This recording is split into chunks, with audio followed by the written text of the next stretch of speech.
again. Welcome to the Memoir channel.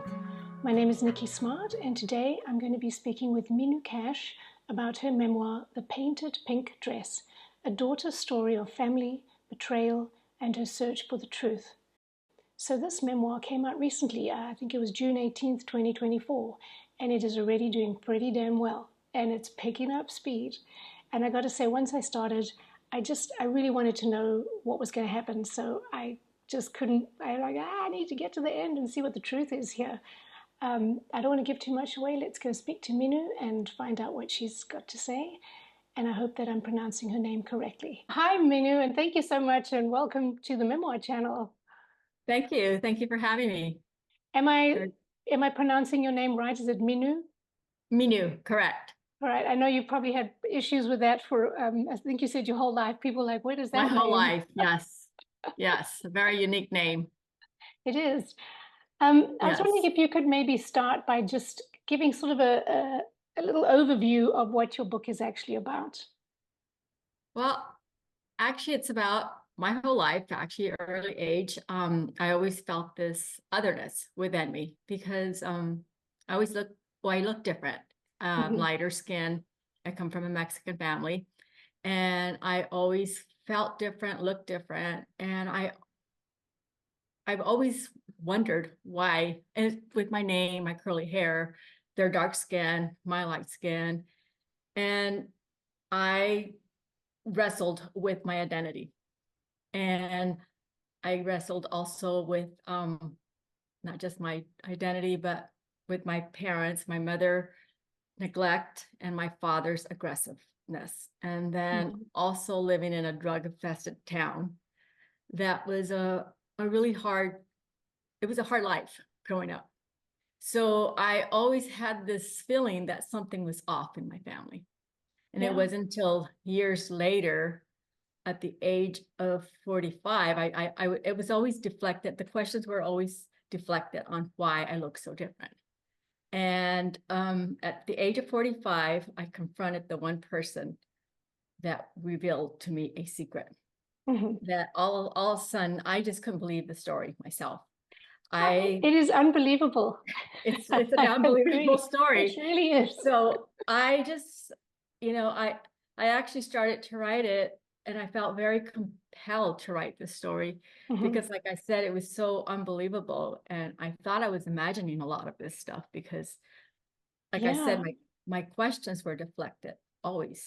And so I thought I was imagining. I didn't even think of that because, right, so your whole life you're sort of feeling like, am I crazy? Yes. Wow. I thought I was imagining how I felt and how I looked, and people treated me different because we lived in a Mexican culture. I grew up speaking Spanish. I even had strangers asking me where I learned to speak Spanish because I didn't look like a Mexican. Right. And there are fair-skinned Mexicans. I was just so different than most of them, and especially of a family of 9. Yeah, so, I know. No, and it is such a tough beginning. I mean, I wanted to ask you a bit about, doing sort of manual labor when you're a child. I mean, was that kind of your whole childhood, this going out in the fields? And it was. So, and it was hard, to start at a very young age. And it was hot. I'm from Arizona, so I know you're in Portugal, right? Yeah. So I don't know what the weather is like over there, but I've been wanting to go. Yeah, no, it's not quite as hot as where you are. Yes, but here it's really hot, especially in the summer. Yeah. It cools down. Obviously, we have great winters, but it was really hot to be out at 3 o'clock in the morning working. Yeah. And so, I mean, what age did you start doing that? At 3. Well, they dragged me at 3 years old because they all worked. That was how we supported the family. Yeah. And working in the fields. But then once, I mean, you were allowed to go to school then when you were like 6 I didn't go to school actually until I was in 1st grade. Yeah. So, but yeah, we went to school, but then in the summertime and sometimes there's different seasons, which is onions, green onions, potatoes. There's all these seasons. So when I was a little older, I don't know, I don't know, since I was in first grade, I remember going out to the fields in the summertime and working after school and on the Little. weekends. So do you think that there are any laws in place now to protect young kids from having to do that, or is it still ongoing? I think it's still ongoing. I don't It's kind think of a wild thought, isn't I it? don't think that, I mean, I don't know. There were a lot of other families that worked along with us. Yeah, I think with mine is because it was my personal story. This is the way we lived. And in my neighborhood, a lot of, not yeah, all of them, there were other families that were also out there yeah. Wow. working. I mean, yeah, your story is remarkable in so many ways. I mean, yeah, the violence and I mean, there's just there were so many stories. I'm like, this is true. I wrote some stuff down here, so let me see. Oh, first of all, I was going to say I love the photo of your third birthday party because I know you were the only one that got the birthday party. Right, And correct. I love the picture because you're smiling and your one sister's like doing this and the other one's going, oh, and they, Yes, they look so unimpressed. yes. Uh, but yeah, and then oh my gosh, I want you to I don't know how much you want me to say because I don't want to give stuff away, but I mean your experience where you almost died, basically. I mean, did Which that time? yes, exactly. Which But I was time? thinking the time you got stuck in that fridge. And Oh, I'm like, yes. did that have a big impact on you, or was that just sort of more along the same lines of this is just what life is? You know, that one did have a big impact on me, and I didn't realize this because I have never been on an airplane ever my whole life until I married my husband that was in the military at the time, my ex-husband. And we'd had a flight to Turkey, Yeah, and I had never been on an airplane until we got to New York. And I got on the flight and I was excited because I'm like, I'm going on an airplane. This is so exciting, you know? And I remember that song, I'm leaving in a jet plane. yeah, I thought, oh, here I am. This is exciting. But then after 3, 4 hours, because it's a long flight to England from yeah, New York, I started to hyperventilate and I became claustrophobic. right. And I didn't realize, and that whole incident came back, like the Yeah. darkness being in there Oh, suffocating. So I didn't really even know that that would come back to haunt me later. But I right. am claustrophobic, so that has an impact on me. And of course, I traveled a lot when in those 8 days. So needless to say, I suffered through the whole 18, 20 hours that I had to travel back and forth. And but it does. And even now, if I get on a flight, if I go to New York, 5 hours, I can barely handle that because it's Yeah, hard yeah. because of that. No, I'm with you. I hate flying. Hate it, hate it. Yes, So it's really hard. I really It's feel for you. Yeah, and then there was this, let me see, there was a thing about um there was just some things that really got me, like your sister, Dolores, and Dolores. she fell pregnant just before she was 19. And then I Yes. was so amazed that the church went, that's it, you're not welcome anymore. I mean, Right. that was kind of shocking to me too. I mean, Yeah, well, it's I think just back in the so, day too, and this was with the Baptist church that we were at. And I didn't understand till I got older why we were kicked out. yeah. But yeah, it was she we were told to leave. Yeah, no, I mean the So entire family. I mean, I just thought that was so shocking because, as you said, it was sort of a safe place and a community. I mean, yeah, it just seemed very wrong. So, yes, uh, it was. yeah. And then I thought I loved the line where you said your mom said only whores use tampons because that one was really Only, oh yes. that one was really Yes. a surprise too. I'm like, oh my gosh. So I feel like you had this very weird life where it was so topsy-turvy and there were sort of no rules, and then there were these really strict rules. So it just kind of was like this Yes. chaos. So when do you feel like how old were you when you started to sort of feel more settled within yourself? I think, you know, as I started to get older and I watched the surroundings, you read, I don't want to go into what happened, with the Hmm. neighborhood. And I started to realize that, and I was like 16 years old, and I started to figure out that as I got older, I needed to escape the community and my family Yeah. because it was very toxic. And it wasn't until I moved out when I was 17 that things started to, I realized I had a little bit of freedom because I still had to support the family. Yeah. And it wasn't until I moved away completely and I went to California where I finally found freedom. And I Yeah. started to say, I never want to go back to that town. And Oh, I still had to be in contact with my family. yeah. And it was still very heartbreaking because I still love them and I Yeah. still do, Yeah. but it was Yeah. so hard and I couldn't understand. I didn't understand because I viewed things so differently. Yeah. And I knew that I had to get my education in order Yeah. to be somebody or do something. But No, and I mean, even there was one thing you said then, I don't want to give too much away, but it was your sister Irma, and she didn't ask you any questions when you revealed something to her. And I thought that was so weird too, that it was yes, just like, We're not going to talk about this." Yeah. yes, it's kind of, she adapted my mother's Yeah. um It's almost like maybe thought. it's too much and I just can't deal with it. So I'm just going to shut it out and it's not even happening. I don't know. Correct. I don't think any of them have ever really asked me how I felt about it. I mean, that's It's kind amazing. of like a denial, Yeah. basically. Yeah. It's I think still a it's denial. They don't right. want to accept it. Right. So So, accepting it means um, that they have to acknowledge it. So right. Yeah. Wow. Yeah. I mean, it's just kind of wowza, wowza, wowza. That's it really, is a lot. it is a I lot. And I've so had much happens. I knew that when I wrote this book, especially people that know me now, and um I knew it was going to be hard for them to even recognize or realize that I really lived this life and I'm this person that Yeah. lived this life. Well, I've got to say, you come across as incredibly strong. And even from a young age, you seem very clear-headed about what you need to do. And I think that must have helped you get yourself out. It does. I think too, and there's that nature versus nurture Hmm. is the fact that my genes were different. Yeah, I don't think I'd possibly be the so. same person if it wasn't because it Right.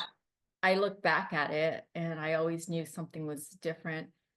I always sensed that something was off, but Yeah. it wasn't confirmed. Yeah. So it was So, hard and then I would just leave it alone and accept it and then just say, hey, just be thankful that you're different, yeah. because Yeah. I knew a lot of things were wrong, a lot of things were off. So, would you maybe read a part from your memoir? Sure. I would I love would that. love to read one.